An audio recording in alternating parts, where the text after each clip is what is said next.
আশি যুগল প্রেম পর্ব ১৯। কপালের ছোট্ট টিপটা আরেক দফা ঠিক করে নিয়ে ব্যাগ হাতে রুম থেকে বেরিয়ে এলো সুব্রতা। মনটা ভীষণ ভালো আজ। পুরো ৪ দিন পর সাদাপের সাথে দেখা হতে চলেছে তার। সকাল ৯টায় অফিস ফেলে বনানী থেকে ধানমন্ডি এসে সাদাপের পক্ষে সুব্রতার সাথে দেখা করাটা প্রায়ই সম্ভব হয়ে ওঠে না। তবুও শত ব্যস্ততাকে পাশে রেখে নিজ থেকেই ধানমন্ডির একটা রেস্টুরেন্টে দেখা করতে বলেছে সাদাপ। শুধুমাত্র আধা ঘন্টার জন্য একসাথে বসবে তারা। অনুভূতিময় মানুষটাকে প্রাণ ভরে দেখে নিয়ে জ্বালাময় তৃষ্ণাটা আরও খানিকটা বাড়িয়ে তুলবে। সুব্রতার ঠোঁটের কোণে মিষ্টি হাসি ফুটে উঠল। বাইরে যাওয়ার জুতোগুলো পরে নিয়ে তাড়াহুড়া করে বেরিয়ে যেতেই পেছন থেকে ডেকে উঠল শুভ্রব। দাঁড়া সুবি। ভাইয়ের ডাকে থমকে গেল সুব্রতা। ঢোক গিলে নিজেকে শান্ত করার চেষ্টা করলো। ধরা পড়া চোরের মতো একবার ভাইয়ের দিকে তাকালো। সাথে সাথেই ব্যস্ত ভঙ্গিতে বলে উঠল শুভ্রব, ভার্সিটি যাচ্ছিস? সুব্রতা মাথা নাড়ল, যার অর্থ হ্যাঁ, সে ভার্সিটি যাচ্ছে। শুভ্রব ডান হাতের কবজিতে সাদা ডায়ালের ঘড়িটা পড়তে পড়তে বলল, বেশ চল, আমি পৌঁছে দিচ্ছি। শুভ্রবের বলা কথায় আঁতকে উঠল সুব্রতা। আমতা আমতা করে বলল, তোকে পৌঁছে দিতে হবে না ভাইয়া, মাত্র তো ১০-১৫ মিনিটের পথ। রিক্সা করে ঠিক চলে যাব আমি। তাছাড়া সব সময় তো একাই যাওয়া আসা করি, তাহলে আজ? শুভ্রব গভীর মুখে বলল, সব সময় কিভাবে যাওয়া আসা করিস তা তো জানতে চাইনি আমি। আমি বাইকে ওয়েট করছি, জলদি আয়। সুব্রতা ঠায় দাঁড়িয়ে রইল। শুভ্রব পাশ কাটিয়ে চলে যেতেই এক হাত কপালে চেপে ধরে দেয়ালে ঠেস দিয়ে দাঁড়ালো। যে কোনো কারণেই হোক শুভ্রব যে রেগে আছে তা বেশ বুঝতে পারছে সুব্রতা। এই অবস্থায় ভাইকে কিছু বলা মানে জ্বলন্ত অগ্নিগিরিতে খুঁচিয়ে খুঁচিয়ে আরো ভয়ানক করে তোলা। সুব্রতা তাড়াহুড়া করে ঘড়ি দেখে, ৭টা ৩১। সাদাবের এতক্ষণে রেস্টুরেন্টে পৌঁছে যাওয়ার কথা। এবার কি হবে? সুব্রতার ভাবনার মাঝেই ডেকে উঠল শুভ্রব। সুব্রতা নিজেকে যথাসম্ভব স্বাভাবিক রাখার চেষ্টা করে ভাইয়ের ডাকে সাড়া দিল। ভার্সিটির গেটে পৌঁছে বাইক থেকে নেমে দাঁড়াতেই গভীর গলায় প্রশ্ন ছুড়ল শুভ্রব, ক্লাস কয়টায় শেষ হবে তোর? সুব্রতা চমকিয়ে ভাইয়ের চোখের দিকে তাকালো। ভাইয়ের শীতল চাহনিতে দৃষ্টি না রাখতে পেরে চোখ নামিয়ে নিয়ে বলল, একটাই শেষ হবে ক্লাস। ঠিক আছে, ক্লাস শেষে তোকে এসে আমি নিয়ে যাব। আশেপাশে আছি, সমস্যা নেই। সুব্রতা বিস্মিত নিয়ে বলল, আশেপাশে আছিস মানে? এতক্ষণ তুই কোথায় থাকবি ভাইয়া? আমি একাই চলে যেতে পারবো। সুব্রতকে কথা শেষ না করতে দিয়েই কথা বলে উঠল শুভ্রব, আমাকে নিয়ে টেনশন করতে হবে না তোকে। আমার সময় ভালো ভালোই কাটবে। এই মামার দোকানে বসে চা খাবো। সাদেকদেরও আসতে বলেছি, কিছুক্ষণের মাঝেই ওরাও চলে আসবে। আড্ডা চলবে বিন্দাস। সুব্রতা শক্ত গলায় জিজ্ঞাসা করলো, তুই কি আমায় গার্ড দিচ্ছিস ভাইয়া? শুভ্রব শীতল চোখে তাকালো, ঠান্ডা গলায় বলল, হ্যাঁ দিচ্ছি। এবার ক্লাসে যা। কিন্তু কেন? শুভ্রব কিছুক্ষণ চুপ থেকে বলল, দাদু বলেছে তাই। কাল নাকি খবরে কি সব দেখেছে। তখন থেকেই তোর জন্য প্রচণ্ড চিন্তা হচ্ছে তার। আর তখন থেকেই আমাকে তোর বডিগার্ড নিযুক্ত করা হয়ে গেছে। এবার যা তো। এমনি মেজাজটা খারাপ, মাথা খাস না। সুব্রতা করুণ চোখে ভাইয়ের দিকে তাকালো। ছোট্ট একটা নিঃশ্বাস ফেলে ধীর পায়ে ভেতরের দিকে হাঁটতে লাগলো। শুভ্রব বোনের যাওয়ার দিকে কিছুক্ষণ তাকিয়ে থেকেই দীর্ঘশ্বাস ফেলল। দাদুর কথাটা নেহাত মিথ্যা বলেনি শুভ্রব। আনিমুল হক সুব্রতাকে নিয়ে যথাযথই চিন্তিত, কিন্তু শুভ্রবের চিন্তার কেন্দ্রবিন্দু সম্পূর্ণ আলাদা।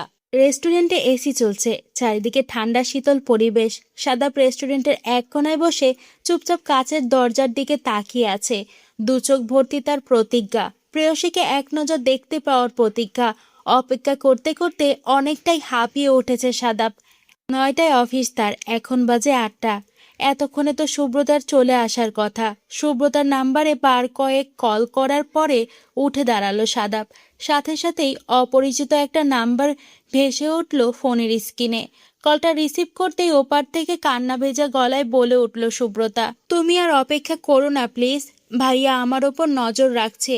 ওর চোখ ফাঁকি দিয়ে রেস্টুরেন্টে পৌঁছানো সম্ভব নয়, আর পৌঁছালেও অনেক দেরি হয়ে যাবে। তোমার তো। সাদাপ ছোট্ট করে নিঃশ্বাস ফেলল, ঠান্ডা গলায় বলল, আজ দেখা না হলে আগামী ২ সপ্তাহ তোমার সাথে দেখা হবে না শুভ্রা। আমি তোমাকে মিস করছি। এটুকু বলে কিছুক্ষণ চুপ করে থাকলো সাদাপ। ওপাশ থেকে সুব্রতার নিরুত্তর হেঁচকি শুনেই ফোনটা কেটে দিল সে। রাগে চোখ মুখ লাল হয়ে আছে তার, সেই সাথে ভীষণ কষ্টও হচ্ছে। এক নজরের জন্য হলেও সুব্রতাকে দেখতে ইচ্ছে করছে। এত পথ ছুটে এসে এভাবে নিরাশ হয়ে ফিরে যেতে হবে ভাবতেই সবকিছু ভেঙে চুরে গুঁড়িয়ে দিতে ইচ্ছে করছে। সাদাপ লম্বা শ্বাস টেনে নিয়ে পাশে রাখা গ্লাস থেকে কয়েক ঢোক পানি খেলো, নিজেকে শান্ত করে চুপচাপ বেরিয়ে গেল অফিসের উদ্দেশ্যে। বারান্দার গ্রিল আঁকড়ে চুপচাপ দাঁড়িয়ে আছে সুব্রতা। বৈশাখ মাসে ভ্যাপসা গরমটা ভীষণ জ্বালাচ্ছে আজ। গাছের পাতাগুলোও যেন অনশনে নেমেছে, মনের ভুলেও কেঁপে উঠছে না। আকাশটা কালো মেঘে ঢাকা।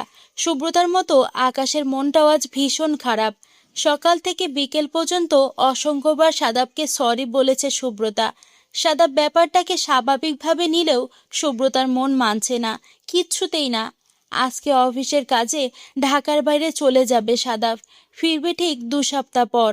এতদিন সাদাবকে না দেখে থাকতে হবে ভেবেই চিৎকার করে কাঁদতে ইচ্ছে করছে সুব্রতার, কিন্তু সে কাঁদবে না। সাদাব তার অযথা কান্না একদমই পছন্দ করে না। সুব্রতা বুক ভরে শ্বাস টেনে নেয়। হঠাৎ করে উপলব্ধি করে শ্বাস নিতে ভীষণ কষ্ট হচ্ছে তার। বুকটা কেমন ফাঁকা ফাঁকা লাগছে, সবকিছু হারিয়ে নিতান্তই নিঃস্ব লাগছে। সুব্রতার গাল বেয়ে 2 ফোঁটা জল গড়িয়ে পড়ল। সুব্রবকে আস্ত চিবিয়ে খেয়ে ফেলতে ইচ্ছে করছে তার। এত কিছুর পরেও সুব্রবকে ছেড়ে দেওয়া যায় না, কিছুতেই না। কি ভেবে নিজের রুমের দিকে দৌড়ে গেল সুব্রতা। বিছানা থেকে ফোনটা তুলে নিয়ে কল লাগালো পরিচিত এক নাম্বারে। কলটা রিসিভ হতেই দাঁতে দাঁত চেপে বলে উঠল সুব্রতা, ওই হারামি কোথাকার! আমার বেস্ট ফ্রেন্ড হয়ে আমার বড় ভাইয়ের সাথে প্রেম করছিস, অথচ আমাকে বলছিস না? প্রেম করা এত সহজ? তোদের প্রেমের সবচেয়ে বড় ভিলেন হব আমি। কি ভেবেছিস আমাকে না জানিয়ে সারা শহরে প্রেম করে বেড়াবি? হবে না, কিছুতেই হবে না। আমি... সুব্রতার আচমকা এসব কথায় অবাক হলো পুষ্পী। কিছুক্ষণ চুপ করে থেকে ভ্রু কুঁচকে বলল, প্রেমে পড়ে পাগল টাগল হয়ে গেছিস নাকি সুবি? দুনিয়ায় আর কোনো ছেলে খুঁজে পেলি না? সব রেখে তোর ওই ধলা বিলাই ভাইটাকে আমার সাথে জড়াচ্ছিস? অদ্ভুত। মরে গেলেও তোর ভাইয়ের লগে প্রেম করব না আমি। সত্যি করে বলতো, নেশা টেশা করেছিস কিছু? 2 সপ্তাহ শব্দটা অল্পতেই শেষ হয়ে গেলেও 2 সপ্তাহে ঘেরা সময়টা খুব দীর্ঘ। 2 সপ্তাহ মানে 20,160 মিনিটের অপেক্ষা। সাদাববিহীন একটা মিনিটও যেখানে বিষাক্ত, সেখানে এতটা সময় সুব্রতার জন্য মৃত্যুরই নামান্তর। অফিসের কাজে বাইরে যাওয়ার অধিকাংশ সময়ই ব্যস্ত থাকতে হয় তাকে। সারাদিনের ক্লান্তিটা রাত নামার সাথে সাথেই চোখের পাতায় ভর করে। ক্লান্তি আর ব্যস্ততা ঠেলে সুব্রতাকে ঠিকঠাক সময় দিতে পারে না সে। ফোন দিলেও বেশিক্ষণ কথা বলাটা আর হয়ে ওঠে না। সারাদিনের পিপাসুক মন নিয়ে বসে থাকা সুব্রতার জন্য 5 মিনিটের সাদাব বড্ড যন্ত্রণার। 5 মিনিটের জন্য সাদাবকে পেয়ে তার কণ্ঠ শুনে একদমই মন ভরে না সুব্রতার। পিপাসাটা বেড়ে যেন দ্বিগুণ হয়। কখনো কখনো ফোন রেখে কান্নায় ভেঙে পড়ে। নিজেকে শেষ করে দিতে ইচ্ছে করে। কেন যে সাদাবের প্রতি এত দুর্বল, কেন? আর সেই দুর্বলতাটাই কেনই বা চক্রবৃদ্ধি হারে বৃদ্ধি পাচ্ছে। রাগে দুঃখে নিজের হাত পা কামড়ে জখম করে সুব্রতা। কুশন চাদর সবকিছু ছড়িয়ে ছিটিয়ে অস্থির করে তুলে। কিছুক্ষণ পর নিজেই গুছিয়ে রাখে সব। রাত বিরাতে শাওয়ার ছেড়ে বসে থাকে। ভিজে চুপচুপে হয়ে কাটিয়ে দেয় সারা রাত। সাদা ফোন দিয়ে যখন বলে, সাবধানে থাকবে শুভ্রা, ঠিক মতো খাওয়া দাওয়া করবে, আমি একটু ব্যস্ত আছি, পরে কথা হবে, ওকে? সাদাপের বলা ওকে এর উত্তরটা আর দেওয়া হয় না সুব্রতার। বুক ফেটে বেরিয়ে আসে হাহাকার। সাদাবকে শক্ত করে জড়িয়ে ধরে পাশে বসিয়ে রাখার ইচ্ছাটা তীব্র হয়। তারপর একসময় ইচ্ছাটাকে চোখের জলে ভাসিয়ে দেয়। নিজেকে তার পাগল পাগল মনে হয়। সাদাবকে ছাড়া বাঁচার কথা ভাবলেই নিঃশ্বাস বন্ধ হয়ে আসে। আজও ঠিক তাই হলো। ঘড়িতে 10টা বাজতেই মনের পাঠাতনে ডুকরে ওঠা শুকুনির মতো বেজে উঠল মুঠোফোন। সুব্রতা সারাটা দিন নিজেকে সামনে রাখলেও ফোনটা পেতেই যেন উদ্ভ্রান্ত হয়ে উঠল। তাড়াহুড়া করে ফোনটা তুলে কানে নিল সে। সাথে সাথেই ওপাশ থেকে ক্লান্ত আদুরে কণ্ঠ ভেসে এলো, তোমাকে ভীষণ মিস করছি শুভ্রানী, ভীষণ। প্রচণ্ড দেখতে ইচ্ছে করছে তোমায়। ঢাকা থাকলে নিঘাত তোমার বাসার সামনে চলে আসতাম আজ। সাদাপের এমন খোলামেলা কথায় নিজেকে আর আটকে রাখতে পারল না সুব্রতা। হুপিয়ে কেঁদে উঠল সে। সাদাপ অস্থির হয়ে বলল, আরে বাবা, কাদার মতো কিছু বলেছি নাকি? কাঁদছো কেন? বাচ্চাদের মতো কথায় কথায় কাঁদে কেউ, এভাবে কাঁদলে আর ফিরবো না বউ। সুব্রতার কান্নার বেগ এবার বাড়ল বই কমল না, ঠোঁট ফুলিয়ে বলল, আমি সেদিন রেস্টুরেন্টে যাইনি বলে ইচ্ছে করে এমনটা করছো তুমি, ইচ্ছে করেই ফিরছো না। সুব্রতার কথায় হেসে ফেলল সাদাব, হাসি মুখে বলল, পাগলিটা বলে কি, কান্না থামাও না রে বাবা। আমি ক্লান্ত শরীরে কি তোমার কান্না শোনার জন্য ফোন দিয়েছি? চমৎকার একটা হাসি দাও এবার, তোমার হাসি দেখলেই ক্লান্তি দূর হয়ে যায় আমার। সুব্রতা কান্না থামানোর চেষ্টা করল। সাদাব মুচকি হেসে বলল, রাতে খাওনি নিশ্চয়ই? রাত 10:30টায় বেশি বাজতে চলল, এখনো খাওনি? এসব কোন ধরনের বাচ্চামো শুভ্রা? আমি তোমাকে আগেই বলেছি যে কোনো পরিস্থিতিতে নিজের কোনোরূপ ক্ষতি করার চেষ্টা করবে না, আর না খেয়ে থেকে ঠিক সেই কাজটাই করছো তুমি। প্লিজ শুভ্রা, খেয়ে নাও। আর মাত্র 2 দিন, ফিরছি আমি, এখন রাখি কেমন? সুব্রতা উত্তর দেয়নি। সাদাব কিছুক্ষণ চুপ থেকে ছোট্ট করে খেয়ে নাও বলে ফোন কেটেছে। সাথে সাথেই দমকা হাওয়ার মতো কান্নায় ভেঙে পড়েছে সুব্রতা। আরও 2 দিন, তার মানে আরও 2880 মিনিটের অপেক্ষা। সুব্রতার কান্নার মাঝে গলা ছেড়ে ডেকে উঠলেন রাদিবা আহমেদ। সুব্রতা চোখ মুখ মুছে দরজা খুলে দিয়ে মাথা নিচু করে দাঁড়িয়ে রইল। রাদিবা আহমেদ মেয়ের দিকে তাকিয়ে চমকে উঠলেন। চোখ মুখের একই ভয়ানক অবস্থা হয়েছে তার মেয়ের। শুভ্র মায়ের থেকে কিছুটা দূরেই দাঁড়িয়েছিল। বোনের এমন বিধ্বস্ত মুখের দিকে একবার শীতল দৃষ্টি নিক্ষেপ করেই নিচের ঘরে ফিরে গেল সে। রাদিবা আহমেদ বিস্ময় নিয়ে বললেন, কি হয়েছে তোর? এমন দেখাচ্ছে কেন তোকে? সুব্রতা ঠান্ডা গলায় উত্তর দিল, কিছু হয়নি, ঘুমাচ্ছিলাম তাই এমন লাগছে। কিছু বলবে? রাদিবা যান্ত্রিক পুতুলের মতো হাতে থাকা ফোনটা এগিয়ে দিয়ে বলল, তোর মামু ভিডিও কলে আছে, কথা বল। সুব্রতা কারোর সাথে কথা বলতে ইচ্ছে করছে না। ফোনটা নিয়ে রাস্তার মাঝ বরাবর ছুঁড়ে ফেলতে ইচ্ছে করছে, কিন্তু মায়ের অযথা প্রশ্নের থেকে মামুর সাথে কথা বলাটাই কম বিরক্তকর ভেবে হাত বাড়িয়ে ফোনটা নিল সে। রাদিবা এখনও স্থির দৃষ্টিতে তাকিয়ে আছে মেয়ের চোখ মুখে। ভেতরটা উদ্বেগে ছটফট করছে তার। কি জানি কি হলো তার মেয়ের। সুব্রতা ছোট্ট নিঃশ্বাস ফেলে স্ক্রিনের দিকে তাকাতেই মামুর পাশে বসা অপরিচিত একজন লোককে চোখে পড়ল তার। লোকটির গোলগাল ভদ্রলোক ধরনের চেহারায়, কালো মোটা ফ্রেমের চশমা। লোকটি সরাসরি সুব্রতার দিকে তাকাচ্ছে না, একবার তাকিয়ে অস্থির চোখে এদিক ওদিক তাকাচ্ছে। সুব্রতা বুক উঁচকে তার মামুর দিকে তাকালো।